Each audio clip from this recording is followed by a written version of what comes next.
Eu acho que agora, começando o sétimo mês, né, de essas lives aí de 1 hora, com os temas mais variados, né?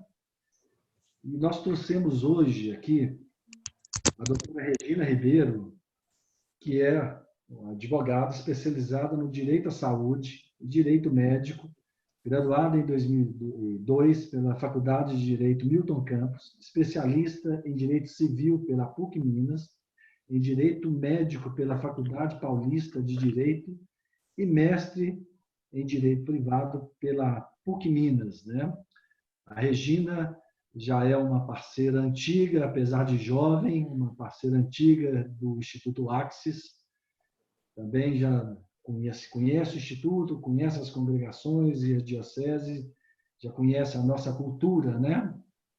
E a gente tem sido, né, aí nessa nossa caminhada, sempre interpelado com esse tema, né? Apesar de não ser a atividade principal do Instituto Axis, mas o tema saúde, plano de saúde para as congregações, para as dioceses, tem sido umas perguntas recorrentes, tanto que a gente tem indicado a doutora Regina para várias congregações. Pelo que ela acabou de falar, né, pelo grande desconhecimento, a gente acha muito complexo porque não é a nossa atuação, ela acha simples, né? Mas são situações que a gente vive aí de renovação de plano de saúde só ser feita mediante medida judicial, ou os religiosos não conseguem fazer um plano de saúde, o plano de saúde, na hora de renovar, só faz se for na pessoa jurídica, não quer mais a pessoa física, e o plano cobre o quê ou não cobre o quê. Então, principalmente quando a gente pensa no padre idoso, na irmã idosa, então a situação fica extremamente complexa e aí para que lado o caminho, né? Agora, chegando esses planos aí, a Regina deve falar ao longo da live dela, chegar esses planos especializados em terceira idade, isso é conveniente, não é? Eu devo fazer meu contrato, como é o tema principal aí, né? Por que o plano de saúde empresarial é perigoso? Quantas reuniões eu já fiz com congregações que as irmãs, inclusive nós, falamos, olha, que bom, nós vamos conseguir o plano empresarial, isso é maravilhoso, isso é muito bom. Eles aceitaram a nossa congregação, aceitaram a nossa sinistralidade. Então, assim, e mesmo nós, quer dizer, não é a área de atividade principal do Instituto, às vezes fala, poxa, mas a gente achou que era bom. E quando a gente conversa com a doutora Regina, a gente, opa, peraí, não é bem assim, não. Então, ela vai falar um pouco para nós. Vamos seguir aí, eu acho que quase todos que estão presentes aí já participaram de outras lives. A doutora Regina vai falar 40 minutos, então, ao final da fala, a gente vai avisar um pouquinho antes. A gente abre para as perguntas, vocês todos, né, postem aí pelo chat as perguntas e eu socializo as perguntas para que a doutora Regina responder para nós. Então, eu passo agora a palavra para a doutora Regina. Seja bem-vinda a essa live, doutora Regina, e que você contribua aí para o discernimento da nossa comunidade aí, Axis. Bom dia. Bom dia, pessoal. Agradeço o convite e vai ser um prazer a gente trocar umas ideias aqui para eu explicar onde é que está o perigo daquilo que todo mundo acha que é bom. Vamos lá? Olha só. Nós temos 2 tipos principais de planos de saúde, tá? É o plano de saúde individual ou familiar e o plano de saúde coletivo. O que é um plano individual ou familiar? Eles são sinônimos. Quando você fala individual ou familiar, é o mesmo tipo de plano, tá? São aquelas pessoas físicas e seus familiares ou só a pessoa física que faz um plano de saúde. Tá? Um plano de saúde coletivo, ele tem 2 tipos. Ou ele é empresarial, feito por pessoas jurídicas com fins lucrativos, empresa, ou então ele é por adesão. O que é um plano de saúde? Quer dizer, até agora, individual, familiar e empresarial é fácil de entender. Agora, o por adesão, eles criaram alguns empecilhos para ele, vamos lá, para entender. São os sindicatos, as associações de classe profissional, até clubes recreativos. Em Belo Horizonte tem um clube famoso chamado Minas Tênis Clube, vocês já devem ter ouvido falar. E antigamente tinha um plano de saúde do Minas, tinha lá uma casinha, você ia lá fazer um plano de saúde, ou seja, todos os associados do clube poderiam fazer um plano de saúde do Minas Tênis Clube. Hoje não pode mais. Mas esse é o por adesão. Então, o que é um plano de saúde por adesão? É aquele que não é individual, não é só uma família que faz, ele não é empresarial, porque não é o empregado ou sócio de uma empresa que participa desse contrato, mas são pessoas que têm ligadas a alguma associação ou pessoa jurídica sem fim lucrativo, que poderia, que tem alguma unidade de interesse ali, daí associação, fundação, enfim, que poderiam os membros fazer um plano de saúde coletivo por adesão. Acontece o seguinte, a lei que rege esses planos de saúde, e de um lado nós temos os individuais, do outro lado nós temos os coletivos, a lei que rege é a Lei 9656 de 1998. Essa lei prevê cláusulas contratuais diferentes para os planos individuais e coletivos. Pode parecer absurdo, mas tem suas razões para isso, algumas são de fato abusivas. O fato é o seguinte, que a Lei 9656 de 98 prevê vantagens para os planos individuais e centenas de desvantagens para os planos coletivos.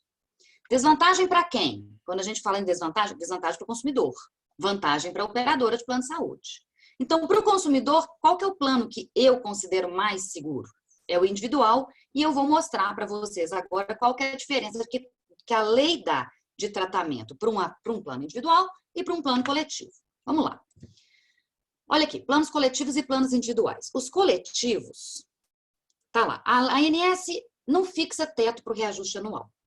A ANS é a Agência Nacional de Saúde, que é a agência reguladora da saúde suplementar, ou seja, dos planos coletivos, dos planos de saúde do país. O que a ANS fez? Ela fixou o seguinte, sabe aquele reajuste que todo mundo tem uma vez por ano no plano de saúde? Pois é. Esse reajuste, ele é limitado pela própria ANS uma vez por ano só para os planos individuais. Primeira grande diferença.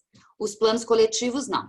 Eles vão variar de acordo com o que eles chamam de sinistralidade, ou seja, se um grupo, uma empresa ou uma associação que tem um plano coletivo, tem muita gente que fica doente sempre, aquele custo daquele grupo fica maior, então os reajustes anuais não são aqueles para acompanhar a inflação pelo índice de custo de preços hospitalares, que é a inflação que eles usam, mas é o quê? É de acordo com a sinistralidade. Então, se você tem um grupo, por exemplo, idoso, uma congregação religiosa, você for olhar a média de idade, ela é alta.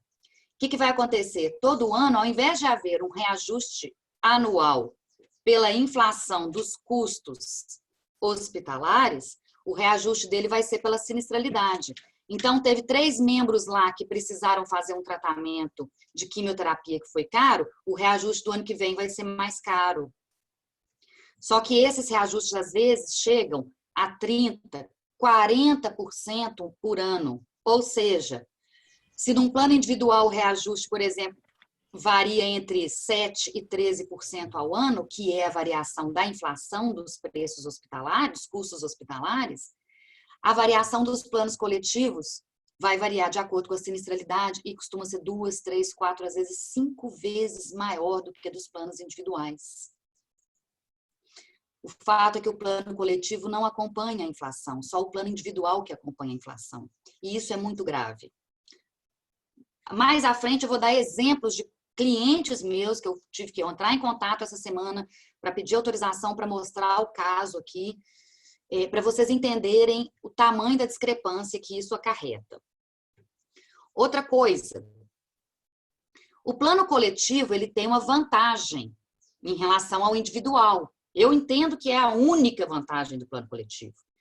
É que se for um grupo de mais de 30 pessoas, a operadora tem que dar isenção de carência e de pré-existência. Então, aqueles prazos que a gente tem para começar a usar o plano não acontece, coisa que não acontece no plano individual. Os planos individuais e familiares, eles têm um prazo aí de até 24 meses de carência e pré-existência. Mas, ao final, se vocês quiserem que eu explique isso, o que é isso, eu explico. Plano coletivo. Outro problema do plano coletivo. Quando a gente tem um grupo com faixa etária, média de faixa etária alta, eles não apresentam sequer orçamento. Então, já aconteceu de eu tentar contratar planos para uma congregação religiosa, até por indicação do Instituto Axis, e não adianta, eles não mandam o preço. Ah, mas isso é vedado por lei. Tá, aí eu já pergunto para vocês, tudo que é vedado por lei e a operadora de plano de saúde fizer, nós vamos judicializar? Nós vamos entrar na justiça o tempo inteiro até para conseguir um orçamento? Isso é viável do ponto de vista prático? Eu entendo que não. Vamos dizer, isso significa que por ano aí nós vamos ter 4, 5, 6 ações, porque eles vão negar tudo o tempo inteiro, porque eles já começam a negar desde o orçamento. A gente não pode ficar na mão do judiciário o tempo inteiro para tudo. Principalmente se a gente tem uma saída boa, que é o plano individual, que você vai lá, pede um orçamento e eles dão. Tá? Vamos lá. Esse agora é um item que, depois do preço, eu acho que esse item 4 é muito sério. A Lei 9656 de 98, tá dando para ouvir? Tá? A Lei 9656 de 98 diz o seguinte, que o plano de saúde individual não pode ser rescindido pela operadora de plano de saúde unilateralmente, salvo se houver fraude, falta de pagamento, ok? Ou seja, se o consumidor pagar a mensalidade, a operadora de plano de saúde não pode rescindir o contrato, destratar, cancelar o contrato de plano de saúde. Então, e o plano coletivo, ele pode. Eu tenho um exemplo prático meu, que é o seguinte, a DEPOL, eu sou advogada da Associação de Delegados de Polícia Civil de Minas Gerais, eles tinham um plano de saúde com a Golden Cross há 28 anos. Esses delegados eram 90 e tantos membros. Depois que eles ficaram idosos, pagando 28 anos em dia um plano coletivo, a carteira ficou cara, porque eles começaram a adoecer, todo mundo ali já tinha mais de 60. O que a Golden Cross fez? Cancela o plano, manda uma notificação extrajudicial. Você clica aí embaixo. Oi, houve uma interferência? Pode falar. Uhum. Mandaram uma notificação extrajudicial para a Associação de Delegados e cancelaram o plano. Então, ficaram 92 idosos, se não me engano, eram 92 idosos, com tratamento de quimioterapia, home care e cirurgia por fazer, todos sem plano de saúde, com um agravante. Se eles fossem para contratar um plano individual, a gente fala, mas tem livre mercado, ele contrata um plano individual. Ora, o plano individual tem prazo de carência e pré-existência. Então, ele fica 2 anos sem ser tratado.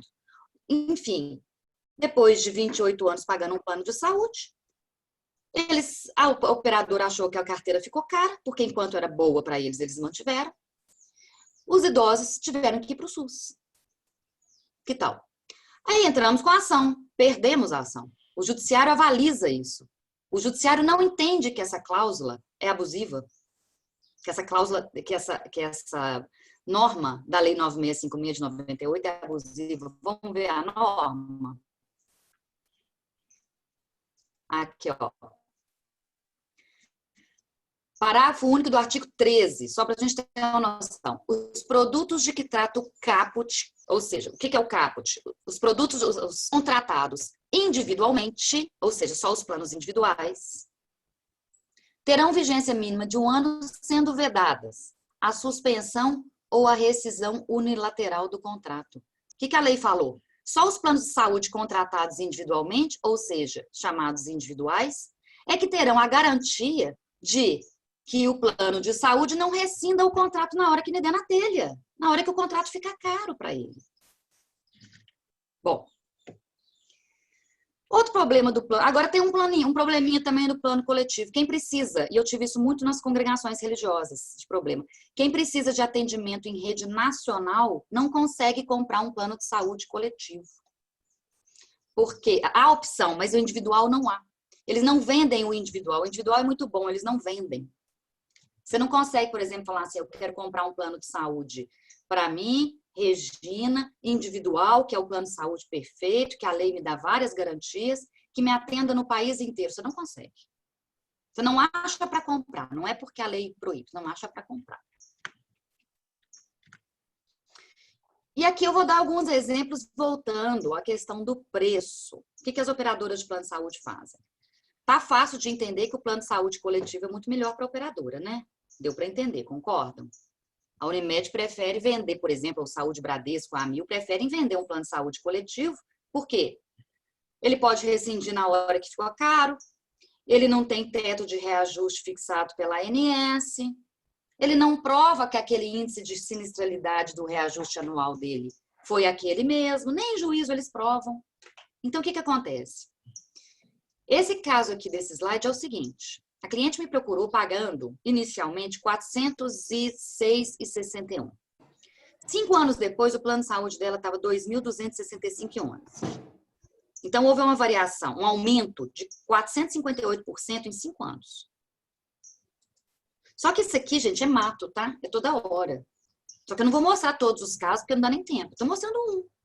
Isso aqui era um plano coletivo da Amil.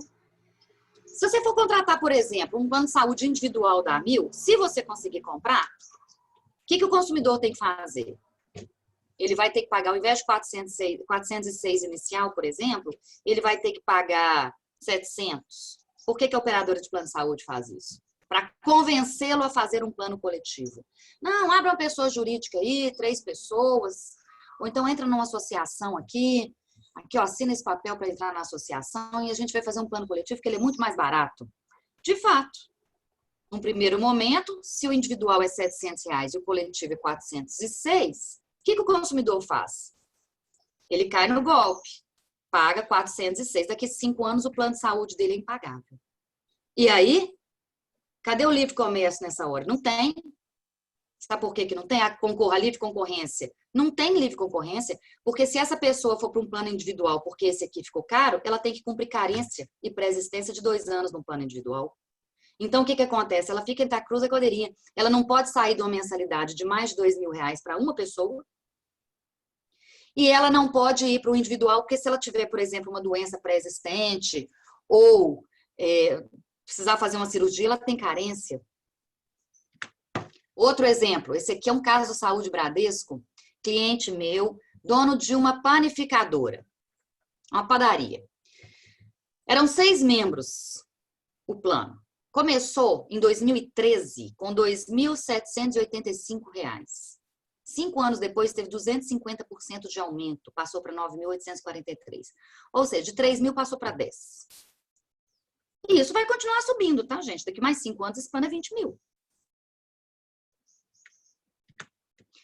Vamos comparar? Essa parte em amarelo aqui, ó, de baixo para cima, 2015, 16, 17, eu peguei só os últimos 5 anos para a gente ter uma noção. O reajuste fixado pela ANS para planos individuais, porque a ANS não fixa reajuste, teto de reajuste para plano coletivo, como eu disse.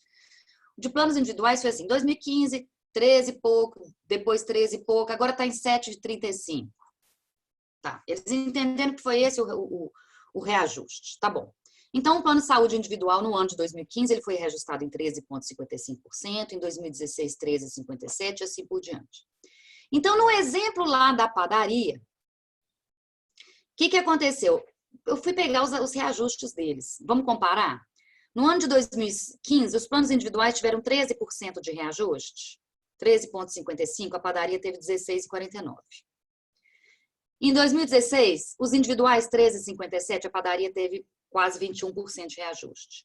No ano de 2017, os planos individuais 13,55%, a padaria teve 20%. Agora vamos pegar a última coluna aqui, ó. Sabe aquele plano da Amil coletivo? Daquela senhora que pagava 406 e passou a pagar 2.000 e pouco? Primeiro ano de reajuste, 29%. Segundo ano de reajuste, 30%. 29% em 2017, quase 27% em 2018. Eu não coloquei os índices de 2019, porque aí a gente ajuizou uma ação para brigar contra isso, e aí o plano teve que parar de reajustar, porque a gente conseguiu uma liminar para suspender esses reajustes abusivos. Aí vocês podem me perguntar assim, ué, então por que o meu vizinho tem um plano coletivo de plano de saúde, paga pouco e nunca teve problema? Vamos lá? Vamos para as exceções? De 2, uma. De 4, uma. Ou seu vizinho tem um plano muito grande de saúde, ele está inserido numa empresa ou numa associação de classe ou num sindicato muito grande, com mais de 1000 vidas. E então, por exemplo, Fiat, Vale, OAB, CREA, CRM, Crefito, tem esses dos grandes grupos, que é aqui o item 1 e o item 3 aqui. Aí eles têm um poder de barganha com a operadora muito grande, e todo ano, na hora de reajustar, a operadora não quer perder uma carteira de 1000, 2000, 3000 vidas. Então, eles têm um poder de barganha. Não é pela proteção legal, porque a proteção legal o plano de saúde coletivo não tem. O que existe é poder de barganha de grandes empresas. Então, uma padaria não consegue, com 6 membros, com 6 vidas, 6 beneficiários de plano de saúde, ter essa barganha. O plano de saúde fala, não, o reajuste desse ano é 30%, se quiser bem, se não quiser, saia. Ok? Outra coisa que pode acontecer, às vezes, é um grupo que, e isso acontece também nessas grandes empresas, a faixa etária média é baixa. Porque, por exemplo, um empregado da Fiat, por exemplo, ele vai entrar, mas vai entrar a esposa, o marido, o companheiro e entre os filhos. Esses filhos são jovens. Então, é muita gente pagando o plano de saúde e adoecendo pouco. Então, um plano de saúde que vale a pena para a operadora de plano de saúde. Por isso que eles conseguem essa barganha também. Ou então, eu vou dar outra possibilidade de o plano de saúde do seu vizinho ser coletivo e ainda assim não ter dado problema. Ele tem pouco tempo de contratação. Então, por exemplo, ele contratou um plano coletivo por R$400, deixou de contratar um plano individual inicialmente por R$700. No primeiro ano, o reajuste dele vai ser 20%, depois 30%. Ele está aí nesses primeiros 2, 3 anos que ainda não deu para sentir o impacto do reajuste alto. Porque ele começa inicialmente com uma mensalidade mais baixa, porque é assim que os planos de saúde fazem para captar os beneficiários a contratar planos coletivos. Abaixa o preço inicial da mensalidade. Ninguém quer pagar 700 se pode pagar 400.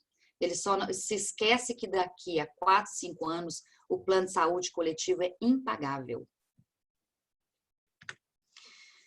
Aí, o que aconteceu? Como a legislação, Lei 9656 de 98 e a ANS não protegem os pequenos planos de saúde coletivos, o que eu chamo de pequeno? Menos de 1000 é pequeno, viu, gente? Você tem uma empresa com menos de 1000 empregados, não faça plano coletivo para ele. Então, tá. O que aconteceu? Aconteceu o chamado golpe dos planos coletivos, dos falsos planos coletivos. Aqui eu escrevi errado, não é golpe dos planos coletivos, é o golpe do falso plano coletivo. Bom, para fazer um plano coletivo, você tem que ser elegível a ele, ou seja, você tem que ser ou empregado de uma empresa que tem um plano de saúde, ou você tem que estar num sindicato que fechou um contrato de plano de saúde, ou uma associação de classe. Ou você tinha que estar, por exemplo, sócio de um clube que tinha um contrato de plano de saúde. Só que tinha muita gente que não tinha nenhuma dessas condições. Ele nem era um aposentado, por exemplo, uma aposentada, ou uma pessoa que ainda não terminou uma faculdade, então ela não está numa associação de classe, está desempregada, enfim. Como é que eles fizeram para convencer essa pessoa, vamos chamar ela de Joaquim? Como é que eles fizeram para convencer o Joaquim de fechar um plano coletivo, sendo que ele, na verdade, não era elegível a um plano coletivo, ele não estava na situação que permitia a ele estar numa associação para fechar um plano coletivo. Associação de pessoas, vamos dizer assim. Eles começaram a criar falsas associações. A Qualicorp fez isso muito. Ó, você vem cá, considerando que a Constituição garante a livre associação, você pode se associar onde você quiser, do jeito que você quiser. Vem lá, você vai lá, pega uma caneta, assina que você faz parte de uma associação chamada Jabuti, e aí você passa a ser associado a Jabuti, e aí a Jabuti faz um contrato de plano de saúde, e esse plano de saúde inicialmente mais barato, daqui 5 anos fica impagável. E o dia que você adoecer, eles vão lá e cancelam o seu plano de saúde. Porque podem. Adoecer caro. Adoecer barato é uma coisa, adoecer caro é outra coisa. Isso é o chamado falso plano coletivo, golpe do falso plano coletivo. Aí veio aqui a imprensa, vamos lá. Planos de saúde do tipo falso coletivo crescem 58%. Vou ver aqui, ó. Planos de saúde conhecidos como falsos coletivos que trazem garantias frágeis para os usuários em grupos de menos de 30 pessoas. Gente, já aviso, até 1.000 pessoas dá problema. Esse, por exemplo, da Associação de Delegados da Polícia Civil de Minas Gerais, por exemplo, tinha 92. Aí vem outra notícia aqui, ó, essa aqui de 2017, a anterior de 2019, ó, essa aqui de 2017. Ministério Público Federal investiga fraude bilionária em planos de saúde. Segundo o MPF, corretores propunham a clientes individuais a abertura de planos coletivos, tudo para driblar controles. E controle? Controle da lei. A lei dispõe controles de planos de saúde individuais e não dispõe de controles de plano de saúde coletivo. Então, no plano de saúde coletivo, a operadora faz o que quer. No plano de saúde individual, não. Ela não faz o que quer. Ela tem teto de reajuste anual. Ela não pode rescindir seu contrato. Tá certo? Pois bem. Por causa do famoso golpe do falso plano coletivo, a ANS teve que intervir. E fez o quê? Em 2016, ela emitiu uma norma falando o seguinte, olha, não é qualquer associação que pode fazer plano coletivo por adesão mais não. Quem que pode fazer plano coletivo agora? Ou é empresa, e aí podem entrar os sócios e os empregados. E se o plano for coletivo por adesão, vai ter que ser ou sindicatos, ou associação profissional de classe dos profissionais. Se não me engano, tinha mais um caso que eu não me veio a memória agora. Mas, ou seja, restringiu. Acabou aquele negócio de fazer plano de saúde pelo clube do bairro, acabou aquele negócio. Só que aí aconteceu uma coisa. Eles acabaram excluindo uma quantidade enorme de gente, a exemplo das congregações religiosas. Por quê? Eles não têm uma associação de classe como o OAB, como CRM, como CREFITO, né? Então, o que aconteceu? Quando os planos coletivos que estavam em andamento das associações religiosas ou das congregações, entravam novos membros nas congregações e não podiam mais, a partir dessa norma de 2016, não podiam mais fazer parte do plano de saúde que já estava em andamento. Por quê? Porque a ANS falava que era inválido. E aí, como é que fez? Bom, aí a gente tinha um problema. Veio um advogado, se não me engano, até com algum vínculo com o Instituto, não sei, depois vocês me corrijam se eu estiver errado, e entrou com um pedido na ANS em favor da CNBB para pedir autorização para o quê? Olha, os planos de saúde coletivo, um plano de uma congregação religiosa falso coletivo. Por quê? Porque os membros de uma congregação religiosa, eles não estão participando de uma associação exclusivamente para fechar um plano de saúde coletivo. Não, eles têm um vínculo, uma unidade de interesses em comum, assim como um sindicato, como uma associação de classe profissional. Então, e conseguiram da ANS essa autorização. Então, tá. Então, associações religiosas, congregações religiosas, elas agora podem fazer plano coletivo. Aí eu pergunto para vocês fariam? Porque ela não mudou a norma das normas que estão na 9656, não. A lei continua dizendo que quem faz plano coletivo, o plano pode ser rescindido a qualquer momento, com 30 dias de antecedência, o contrato inteiro. Não tem teto de reajuste anual, e isso costuma dar um reajuste de mais de 200% depois de aumento de mais de 200% depois de 5 anos. Depois de 10 anos, isso passa para 600%, porque é reajuste em cima de reajuste, ele é cumulativo. Aí eu pergunto, eu não vou nem perguntar, eu já vou responder. Por melhor que tenha sido a intenção desse advogado, eu acho que ele arrumou um presente de grego para a associação religiosa. Por quê? Já não bastasse a pressão que a operadora de plano de saúde faz no consumidor para ela fechar um plano coletivo, como que a operadora faz? Baixando o preço inicial da mensalidade, ainda vem a ANS e fala assim, isso, vai lá, então faz plano coletivo, vocês querem? Façam. Daqui 5 anos é cliente meu. E o pior, cliente meu para perder a ação, porque o judiciário avaliza isso. Então, é um cliente meu com processo judicial ruim. A gente não vira isso em juízo fácil. Um caso ou outro é que vira. Moral da história. Isso aqui já até muda de assunto, que eu já vou entrar num outro. Eu gostaria de saber se deu para entender por que o plano de saúde coletivo é perigoso.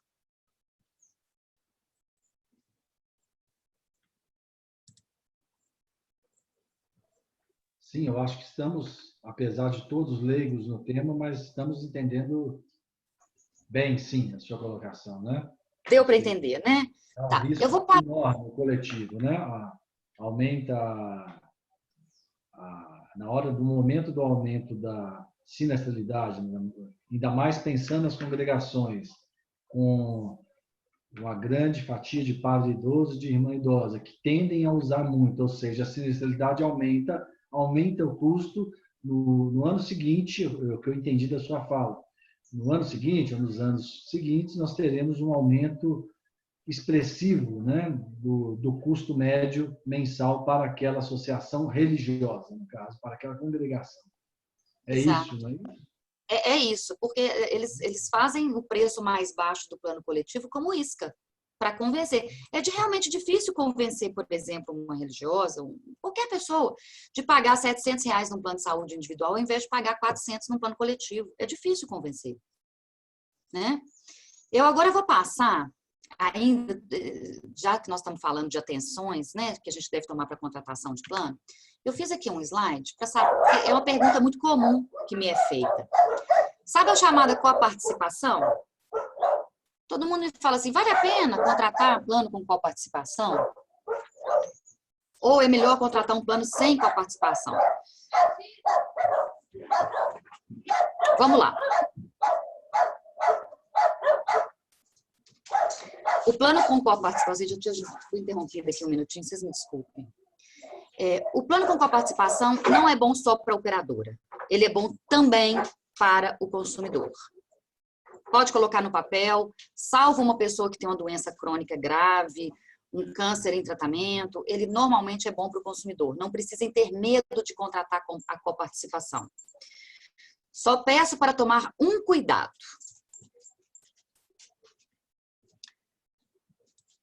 Quando for contratar um plano de saúde com coparticipação, ela tem que ter limite de reajuste no percentual, mas também no teto. Como, por exemplo, um plano de saúde com fator moderador abusivo. É uma mensalidade de R$500, por exemplo. Coparticipação é de 30%. Aí vem um tratamento de câncer que custou R$90 mil. Se for uma coparticipação limitada a 30%, sem teto, ele vai ter que pagar os R$500 da mensalidade fixa, mais 30 mil, aproximadamente, que é 30%, do tratamento oncológico. A mensalidade dele no mês seguinte vira 30.500. Isso é inviável. E existe plano que tem feito isso e pega a pessoa de surpresa. Então, isso eu peço. Tomem muito cuidado. Qual que é o plano de saúde, então, com fator moderador ou com a participação seguro? Ele tem uma coparticipação de 30%. Tudo bem, cada procedimento que a pessoa for fazer, procedimento médico, ela vai pagar 30% daquilo, mas esses 30%, ele é limitado ao valor, por exemplo, da mensalidade fixa. Então, a mensalidade fixa é 500, a coparticipação é 30%, mas ela não pode passar de R$400, R$500, R$600. Aí, naquele tratamento oncológico que eu falei no exemplo atrás, ela fez um tratamento de câncer de R$90 mil, uma quimioterapia. O que ela vai pagar no boleto do mês seguinte? R$500, mais 500, que é o teto. Foi o teto que fixou no contrato. Então, tome muito cuidado na hora de ler o contrato para fazer um plano de saúde. Primeiro, além de fazer individual, tome cuidado de ver qual que é o limite da sua coparticipação. Pode fazer com coparticipação, mas sempre atentos que não pode ser exclusivamente um percentual. Tem que ser um percentual limitado a um valor fixo. Normalmente, como é que os contratos vêm? Vem assim, ó, 30% de coparticipação limitado a R$ 146,30 para internação. R$ 12 para consulta. Isso pode.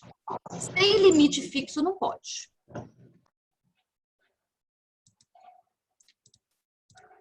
Peraí, estou tendo um probleminha aqui. Isso tem pego muita gente, viu, gente?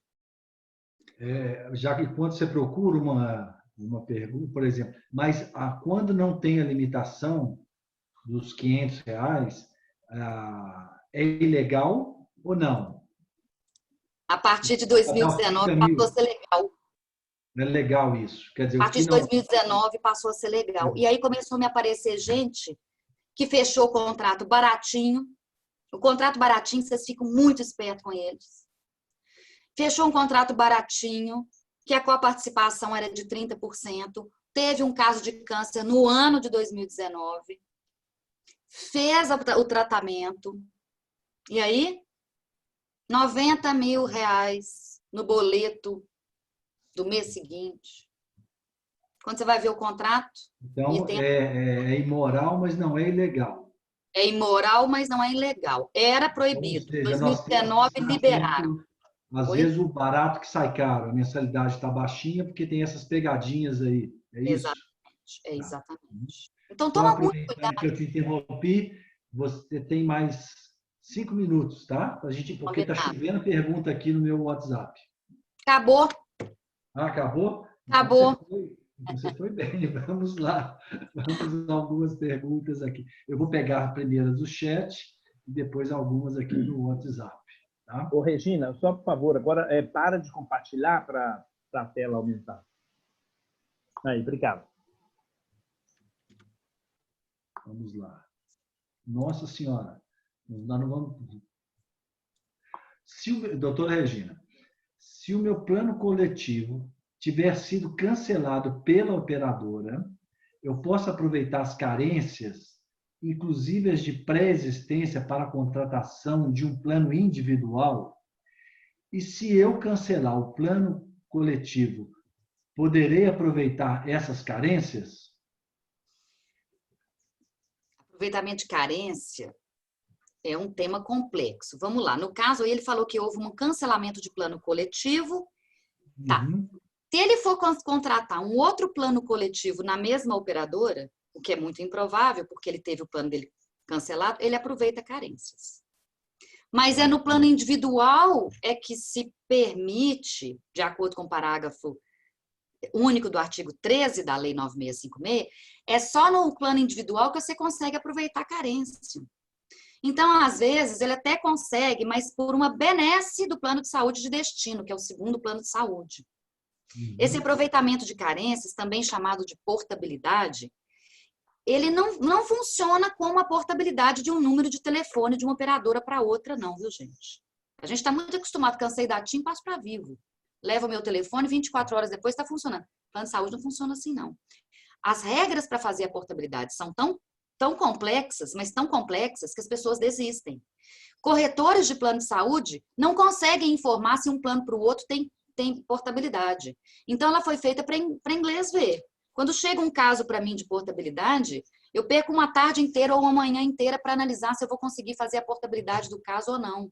Porque a quantidade de regras é assustadora.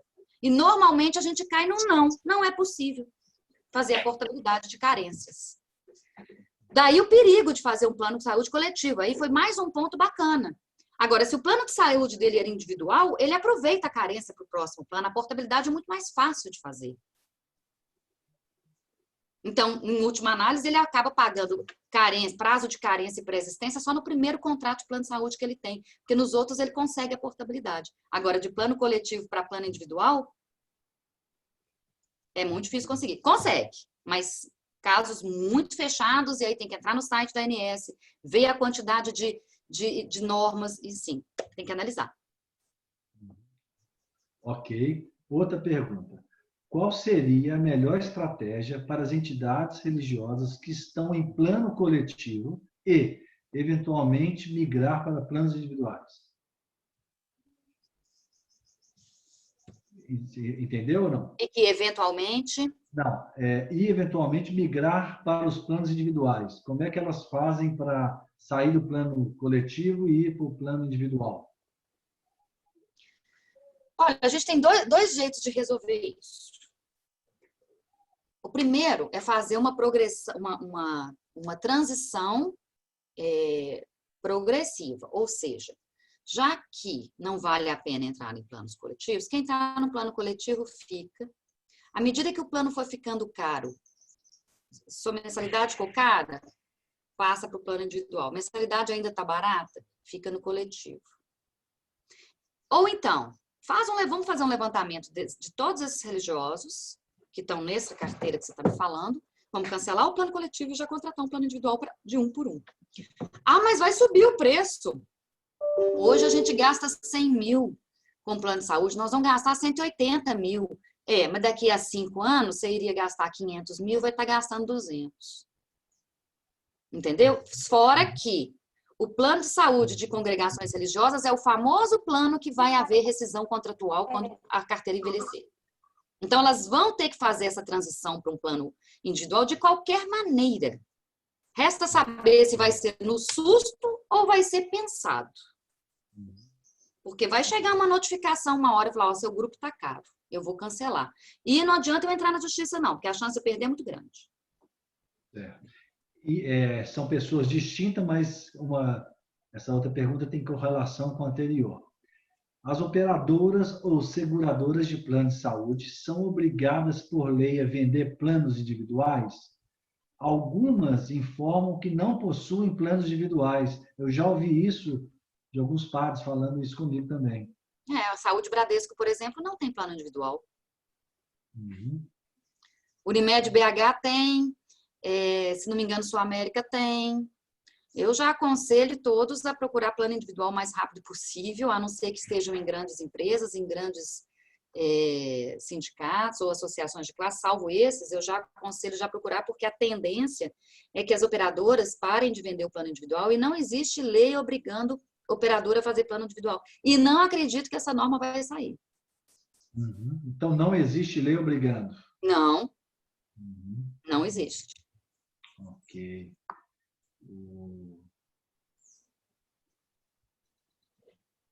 Deixa eu ver aqui ainda. Ainda é comercializado plano de saúde sem coparticipação? Algumas operadoras comercializam. Ainda tem essa comercialização? Ainda tem. Salvo em caso de doenças crônicas. Caras, exemplo, diabetes tipo 1. Aí vale a pena ter um plano Certo. sem coparticipação. Por quê? É uma doença crônica para o consumidor. Salvo esses casos, eu costumo dizer, vale a pena fazer com coparticipação.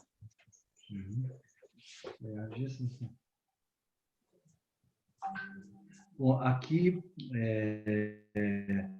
a Agência Nacional de Saúde suspendeu a aplicação dos reajustes de plano de saúde por variação de custos, entre parênteses, anual, e por mudança de faixa etária no período de setembro a dezembro de 2020. No entanto, a recomposição dos efeitos da suspensão do reajuste de 2020 será realizada ao longo de 2021. Pergunta, isso é legal?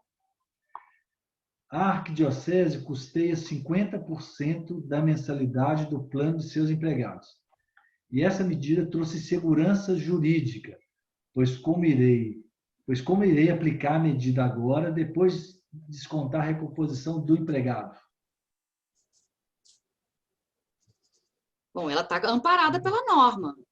Entendo que ela está amparada pela norma. De vez, realmente houve essa suspensão em setembro, outubro, novembro e dezembro desse ano. Foi uma norma que saiu agora, inicinho de setembro, dos planos de saúde. Alguns planos de saúde, não são todos. Na verdade, isso aí abrangeu poucos planos de saúde em termos percentuais.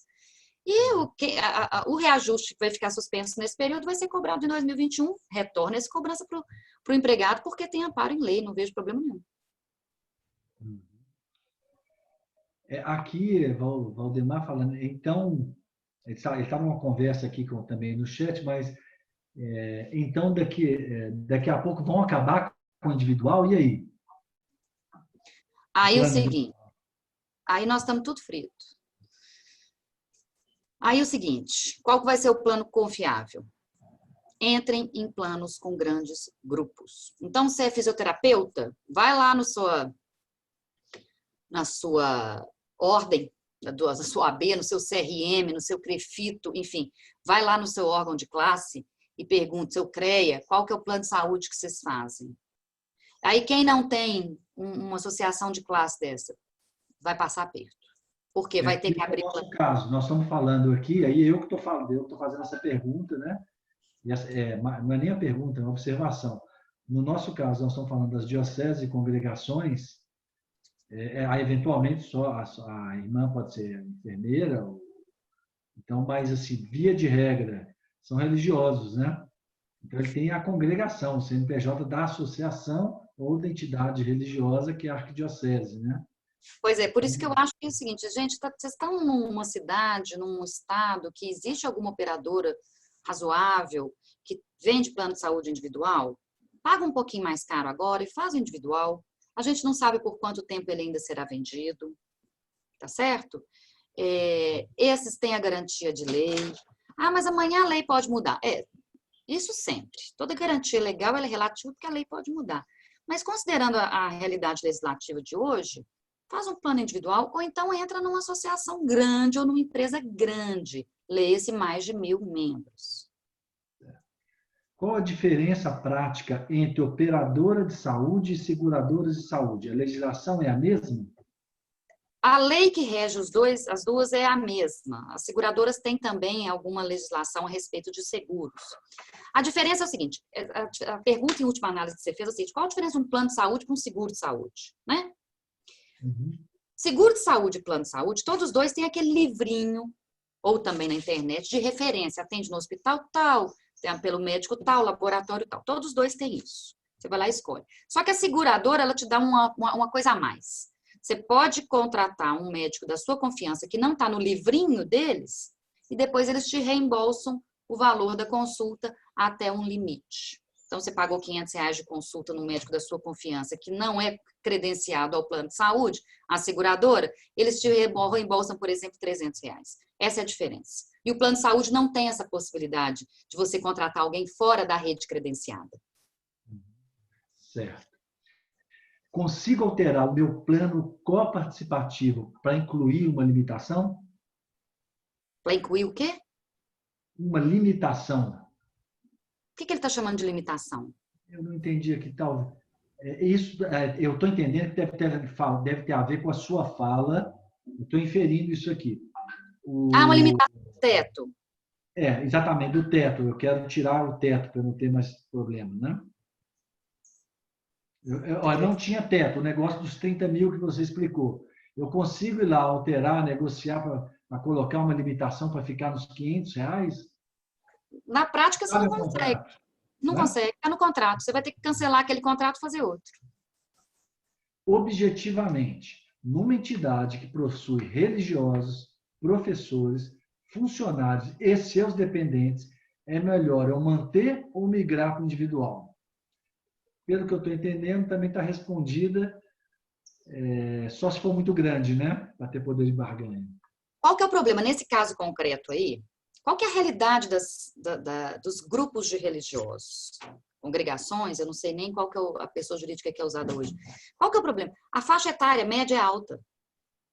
Então, ainda que, por exemplo, se incluam ali os funcionários, e aí vão os filhos dos funcionários, que baixam um pouco a média da faixa etária, ainda assim é um plano que sai caro para a operadora. Então, a médio prazo, além de ele ficar muito caro, porque a sinistralidade vai aumentar, e também a operadora vai se valer disso, vai abusar desse fato, ele pode ser cancelado. Eu lamento informar, o plano individual é a melhor saída para esse caso. Difícil de acreditar, mas é a verdade. Aqui, de novo, no plano individual, se eu precisar de atendimento fora do local da minha residência, eu não consigo? Depende do plano individual que você contratar. Uhum. Por exemplo, tem um plano em Belo Horizonte, tem um plano em São Paulo, a Sul América em São Paulo, em Belo Horizonte nós temos a Mil e Unimed que fazem planos individuais, que dependendo do contrato, ele abarca o estado inteiro. Há contratos que abarcam uma região sudeste inteira. Sabe? Então, tem que ir na operadora e ver Que contrato que vocês vendem? Vocês vendem um que atende só meu município, ou também atende São Paulo, atende Rio? Depende do contrato. Tem que procurar para ver que produto que tem no mercado. Não para de chover pergunta, nós não vamos conseguir responder todas. Já tem mais 25 na fila aqui. Aqui é mais uma observação. Toda e qualquer contratação, estou lendo para os religiosos, deve ser submetida à apreciação e orientação de um profissional especializado juridicamente. A indústria de saúde e dos planos de saúde são vorazes. Lembro que há reflexos muitas vezes não observados. Contratação de profissionais obesos, risco de cirurgia bariátrica elevando a sinistralidade, idade elevada, já visto ocorrer em empresas que proibiam tais contratações, quer dizer, de pessoas obesas. Fato que é proibido e é discriminação. Isso aqui é mais uma observação, muito bem posta. O plano de saúde individual não tem abrangência nacional. Como resolver isso para pessoas que precisam de plano de saúde nacional? Por exemplo, isso doutora Regina, os padres e as irmãs viajam muito. Por exemplo, tem a província de uma congregação que ela pega Minas, Rio, São Paulo, Salvador, né? Então, Rio, São Paulo, Salvador, no Bahia. Por exemplo, religiosas que mudam muito de localidade, é outra realidade das congregações. Então, não é uma pergunta, é uma observação, né? Não, já te respondo. Comentário que a senhora faz, né? Existe um momento da vida que o plano coletivo é interessante e vantajoso, mesmo em uma congregação pequena, que tenha no máximo 100 membros? É uma pergunta. Nos primeiros 2 anos de contratação, ela pode ser interessante, porque você vai contratar um plano de saúde cuja mensalidade para cada um dos membros é mais barata, tá? Que vai começar a efetivamente ficar cara daqui a 2 anos. Então, uma solução para esse caso seria contratar um plano coletivo diferente a cada 2 anos, porque a hora que a operadora começar a abusar dos preços, você vai lá e troca. Aí você contrata o outro mais barato de novo e começa. Eu só quero saber assim, vale a pena ficar de 2 em 2 anos mudando de operador? Porque qual que é o problema disso? Você se acostuma com o seu angiologista, com o seu cardiologista. Aí você muda de operador, aquele hospital que você está acostumado a ser atendido, você não pode mais, 2 anos depois você teve que mudar. Então, isso é muito da realidade da vida das pessoas. Nós estamos falando de plano de saúde, nós não estamos falando de seguro de carro, né? Você se acostuma com aquele tratamento, com aquele consultório, aquele laboratório, começa a conhecer as pessoas lá dentro. Aí você vai lá e muda de plano de saúde a cada 2 anos. É difícil. Aqui outra pergunta, talvez, ainda dá para mais umas 2 ou 3. Dentro da mesma carteira de plano de saúde, de plano empresarial, tenho religiosos e colaboradores seletistas. Se em algum momento o plano nos excluir ou mesmo optarmos por planos individuais para os religiosos, somos obrigados, em alguma lei, a fornecer plano para os colaboradores seletistas? A convenção coletiva, a convenção coletiva não prevê a obrigatoriedade nesse caso. Se não tem convenção coletiva, não é obrigado. Difícil você dar o plano de saúde para os seus empregados durante um tempo e chegar um dia e falar assim, olha, nós agora vamos tirar. Sei que é difícil, mas nós vamos falar de norma, lei, não tem essa obrigação. Padre Paulo, alguém sabe do projeto Bote Fé da CNBB, que pretende organizar um projeto de carteira coletiva de saúde? O Padre Paulo, eu tive um contato na CNBB, que isso andou há uns 2, 3 anos atrás, eles comentaram em vários eventos, né, nos eventos do Acordo Brasil com a Santa Sé, mas, Padre Paulo, a informação que eu tenho é que estava meio adormecido esse projeto, né? Eu não sei agora, depois da eleição do Dom Valmor, como é que isso está. Eu vou até fazer um contato depois com o Padre Dirceu, o secretário de Junta, para saber se o projeto está retomando. Eles fizeram várias articulações, vários contatos com essas grandes companhias, com destaque para a Amil, mas depois eu perdi o contato, Padre Paulo, mas a gente vai procurar saber. Sou associado da entidade, não funcionário. Neste caso, posso participar do plano de saúde de todos os funcionários e familiares? Qual entidade? É uma pessoa jurídica? Eu não entendi. Associado à entidade, pessoa jurídica. Não, mas ele não é Associado a uma funcionário. entidade. Não, ele não é elegível. Não pode, né? Não. Aqui é uma observação de Rosa, complementando a fala do Padre Paulo. Como o Padre Paulo mencionou acima, para sacerdotes religiosos, talvez a CNBB e CRB deveriam fazer frente a essa problemática para reunir o pessoal do Brasil todo, que talvez aí, doutora Regina, conseguisse ter esses benefícios dessas grandes sindicatos e associações, né? Aí sim. Uhum. Eu já vou fazer um adendo aí a esse respeito. Tentem baixar a idade média. Ao incluir todo mundo, né? Para incluir todo mundo. Por exemplo, será que conseguem incluir os sobrinhos? Não sei. Vamos fazer esse pedido na ANS? Porque essa carteira tem que ser interessante para a operadora. Nós vamos ter aí uma carteira com 40 mil religiosos. Tá, idade média de 60, eles vão cancelar. Eles vão cancelar. E é uma realidade. Então, a gente tem que montar uma situação que fique viável do ponto de vista comercial. Entenderam? Uhum. Aqui é uma pergunta que a gente sabe que acontece, né? Mas imagina a sua resposta. Existe legalidade na cobrança, entre aspas, por fora do médico em uma cirurgia autorizada pela Unimed, por exemplo? O que fazer? Bom, na verdade, normalmente o plano de saúde sabe que isso acontece e faz vista grossa. Você vai denunciar no plano de saúde e eles vão continuar fazendo vista grossa.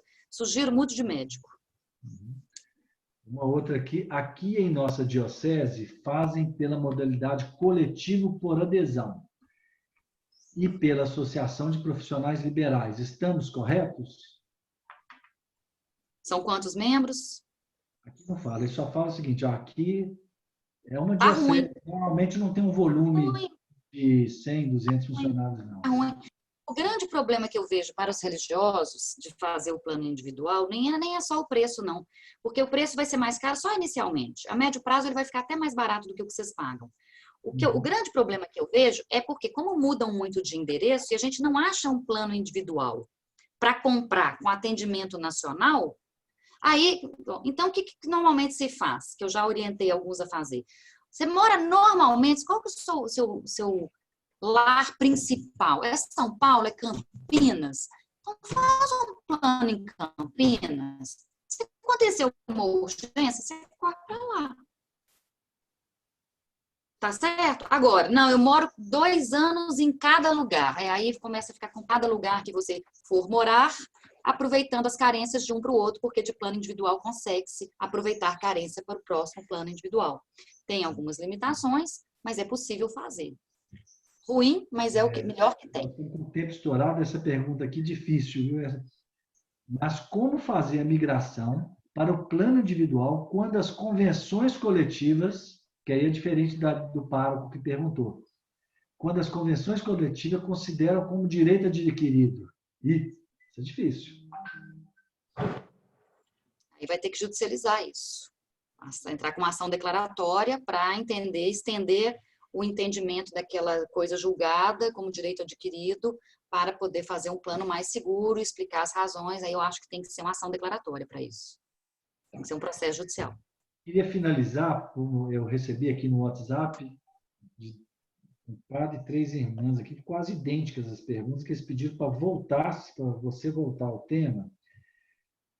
As irmãs estão cada hora no lugar. E muda de casa, é eleito um novo governo provincial, vai mandar para, agora falou, né, para Porto Alegre, para Brasília. O que fazer?